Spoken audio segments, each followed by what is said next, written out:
well, let's check into Qatar. Paul Hawkins is there for us. I mean, there's obviously everything to play for, everything to lose tonight, Paul. Yeah, absolutely, and that's what makes this phase so fascinating. It's basically winner takes all. You can't just get a draw and then hope that you can do better in the next game. There is no next game. You have to win. And the interesting thing is, you mentioned this is the first time Senegal are playing England.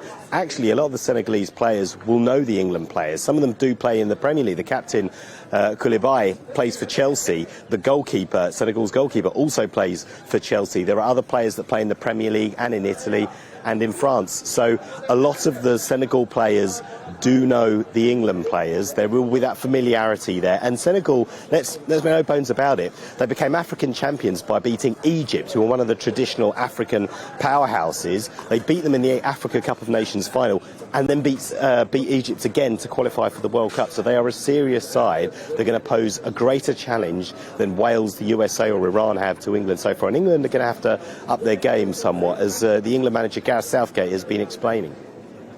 I think Aliou has done a fantastic job. They were very unlucky not to qualify from the group in Russia, and they've deservedly done it this time. So we know exactly the size of the task ahead of us. Well, it's a good position to be in. You want your players in confident mood, and our forward players are. Of course, you want to try to make the best possible decision, but in some respects, I'm not sure there's a right or a wrong. Yeah, so he was referring to Aliou Cisse there, the Senegal coach, who's actually ill at the moment, and we don't know whether he's going to make tonight, as the assistant manager for Senegal explained yesterday.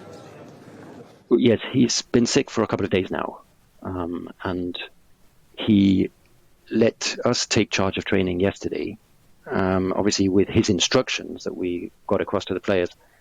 And hopefully tomorrow he will be able to come and be on the bench with the players. But we are sure that at 10 p.m. tomorrow he will be there with the team. That's for sure. Yeah, so Aliou Cisse, he played for Senegal when they got their best ever World Cup result, reaching the quarterfinals in 2002. In fact, one of only 3 African countries, Ghana, Senegal, to reach the quarterfinals of the World Cup. It's going to be difficult for England, and overshadowing all of this is the health of Pele at the moment. Reports say that he's not responding to chemotherapy treatment in Brazil at the moment. It's going to be, so a lot of people are watching him. They had buildings in Qatar lit up last night with his shirt and pictures of the great man himself, the only man to score 1,000 goals, the only man to win 3 World Cups. And Harry Kane had something to say about him yesterday.